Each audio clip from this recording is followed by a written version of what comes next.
नमस्ते दोस्तों, अगर आप 2026 में 10th या 12th का बोर्ड एग्जाम देने वाले हैं तो ये वीडियो सिर्फ और सिर्फ आपके लिए है।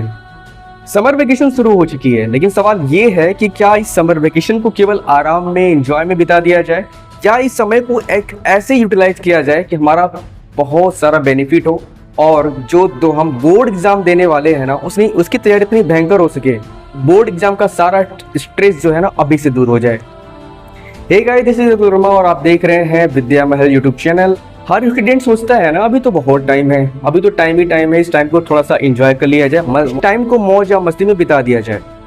लेकिन वही स्टूडेंट ना सितंबर के बाद जाके पैनिक हो जाते हैं, अरे भाई साहब मेरी तो तैयारी बहुत सारी बची है, मेरा सिलेबस बहुत सारा बचा है, इतना सारा सिलेबस कैसे खत्म होगा, अब तो कुछ ही महीने बाद जो है बोर्ड एग्जाम आने वाला है। लेकिन वहीं दूसरी तरफ कुछ ऐसे स्टूडेंट होते हैं जो अपने टाइम को यूटिलाइज करते हैं, समर वेकेशन को अच्छे से यूटिलाइज करते हैं, तो ऐसे स्टूडेंट को बोर्ड एग्जाम में ना थोड़ा सा भी स्ट्रेस नहीं होता है। ये जो टाइम है ना आपका, वो फाउंडेशन बनाने का है, आपका एक बेस बनाने का है। तो आइए हम शुरू करते हैं कि आप अपने समर वेकेशन को किस तरह से यूटिलाइज कर सकते हैं ताकि आपको भयंकर बेनिफिट मिल सके। मैं आपको कुछ पॉइंट बताता हूँ जिससे आपको क्या क्या करना चाहिए इस समर वेकेशन में। तो चलिए शुरू करते हैं।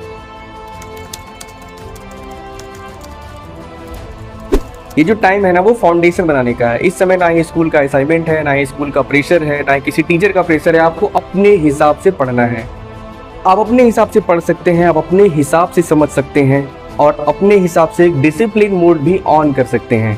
सबसे पहला पॉइंट ये है कि क्या सारे स्टूडेंट का, बहुत सारे स्टूडेंट का सवाल ये होता है कि क्या हम समर वेकेशन में बहुत सारे सिलेबस को खत्म करते हैं या जल्दी जल्दी सिलेबस को निपटाते जाएं। तो मेरा जो ओपिनियन है आपके लिए वो है बिल्कुल नहीं।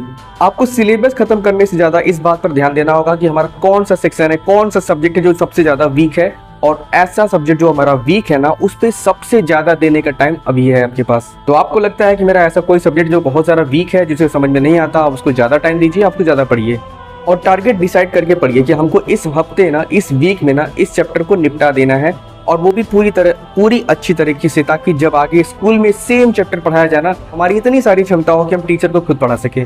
क्या होता है अगर आप 2x की स्पीड से अपना सिलेबस खत्म करने की कोशिश करते हैं ना तो आपको समझ में तो आता नहीं है, सिलेबस खत्म हो जाता है लेकिन आपको समझ में बिल्कुल नहीं आता, आपका बेसिक कॉन्सेप्ट भी क्लियर नहीं हो जाता, केवल आपका सिलेबस खत्म हो जाएगा। वो भी आपको लगेगा कि हमारा सिलेबस खत्म हो गया है, लेकिन सेम अब उसी डिटेल में अगर आपने पढ़ाई नहीं की है तो आपसे उसी सिलेबस से कुछ पूछा जाएगा तो आपको आएगा नहीं।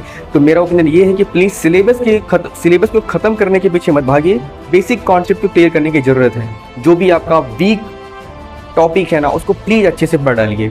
इस वक्त आपका गोल होना चाहिए कॉन्सेप्ट क्लियरिटी पर, वीक सब्जेक्ट को टाइम देने पर और बेसिक रिवीजन स्टार्ट करने पर। ये तो हो गया कि आपको सिलेबस खत्म करने के ऊपर जोर नहीं देना है, आपको अपने बेसिक कॉन्सेप्ट क्लियर करना है, आपका जो भी वीक सब्जेक्ट है उस पर ध्यान देना है। सेकेंड थिंग जो आपको करना ये है कि आप अपने स्वास्थ्य का जरूर ध्यान रखिएगा। आप फिजिकल गेम इस समर वेकेशन में जरूर खेलिएगा, फिजिकल गेम मॉर्निंग या इवनिंग के टाइम में, धूप में नहीं, ठीक है। ये स्वस्थ शरीर में ही स्वस्थ मस्तिष्क का विकास होता है। थर्ड चीज जो आपको करना है वो है आपको नहीं करना। क्या नहीं करना? आपको सोशल मीडिया का यूज बिल्कुल भी नहीं करना है। इतना हो सके आपको इससे तो बच के रहना है भाई साहब। ये सोशल मीडिया ना बहुत खतरनाक चीज है। आप अब देखते हैं रील्स देखने, अगर आप शुरू करते हैं एक दो रील्स देखते हैं ना, एक दो रील्स देखने के चक्कर में कब आपका आधा घंटा निकल जाता है, कब आपका 1 घंटा 2 घंटा निकल जाता है, पता ही नहीं चलता है। तो प्लीज इसको अवॉइड करिए और उसके जगह पे कोई माइंड गेम जरूर खेलिएगा। एंड अगेन आपको क्या करना है, आपको करना है आपका टाइम टेबल सेट करना, ठीक है। आप अपने समर वेकेशन का एक प्रॉपर टाइम टेबल सेट कर लीजिए। चाहे तो मैं आपको दे दूं, लेकिन आप अपने हिसाब से आप टाइम टेबल अगर सेट करेंगे तो वो सबसे ज़्यादा बेटर रहेगा। लेकिन टाइम टेबल में, डेली रूटीन में आपका जो है ना वो फिजिकल गेम जरूर होना चाहिए, प्लस जो आपका टाइम टेबल होना चाहिए स्टडी वाला, जो भी आपका डेली रूटीन है वो मंडे से लेके सैटरडे तक का होना चाहिए। संडे को बिल्कुल भी नहीं, संडे को आप कुछ भी नहीं करना है, बस केवल एक काम करना है स्टडी में। आपको संडे को केवल और केवल रिवीजन करना है। आपने जो कुछ भी हफ्ते भर में पढ़ा है ना, आप संडे वाले दिन उसका रिवीजन जरूर कीजिएगा। बहुत सारे स्टूडेंट होते हैं ना इस पर ध्यान नहीं देते, लेकिन ये बहुत जरूरी है। अगर आप रिवीजन नहीं करते हैं तो आप जो भी हफ्ते भर पढ़े रहेंगे भाई, जो भी हम पढ़ते जाते हैं ना वो हम भूलते भी जाते हैं। इसलिए आपको रिवीजन जरूर करना है। रिवीजन के साथ साथ आपको अभी से ही मॉक टेस्ट देना शुरू कर देना चाहिए। मॉक टेस्ट देने से होता है क्या है, आप क्वेश्चन से फैमिलियर हो जाते हैं, ताकि आने वाले एग्जाम में आपको देखेंगे कि जो है हमने क्वेश्चन को अटेम्प्ट किया है ना वो कौन सा क्वेश्चन बार बार रिपीट हो रहा है, ताकि हम जब पढ़ेंगे ना तो उस क्वेश्चन को आप बहुत ध्यान से ही पढ़ेंगे, क्योंकि वो क्वेश्चन ना आपके फेमिलियर हो चुका है कि हाँ भाई मैंने मॉक टेस्ट में पढ़ा था, मतलब ये क्वेश्चन मॉक टेस्ट में आया था और सेम सिलेबस में जो टॉपिक आया ना उसको बहुत ध्यान से पढ़ना है, क्योंकि ये जो क्वेश्चन है बहुत बार रिपीट हो रहा है। तो मॉक टेस्ट देने से आपका फायदा क्या होगा कि आपको ये पता चल जाएगा कि किस टाइप का क्वेश्चन है ना जो किस टाइप का जो क्वेश्चन ना वो बार बार रिपीट हो रहा है। और जाते जाते मैं आपसे कहना चाहूँगा कि भैया आप लोगों का ये गोल्डन टाइम है, इसे वेस्ट बिल्कुल भी मत करिए।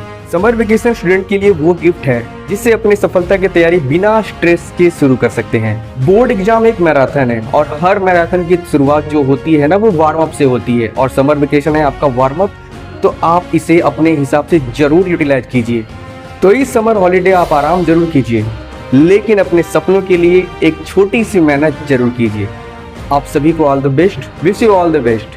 और अगर आपको मेरा वीडियो अच्छा लगा तो वीडियो को लाइक करिएगा और कमेंट में एक प्यारा सा हार्ट जरूर भेजिएगा, और आपकी जो भी राय है कमेंट में हमें लिख के जरूर बताइएगा, और वीडियो को शेयर कर दीजिएगा। और चैनल पर नए हैं तो प्लीज़ चैनल को सब्सक्राइब कर लीजिएगा। मिलते हैं नेक्स्ट वीडियो में नेक्स्ट टॉपिक के साथ, तब तक के लिए थैंक यू सो मच।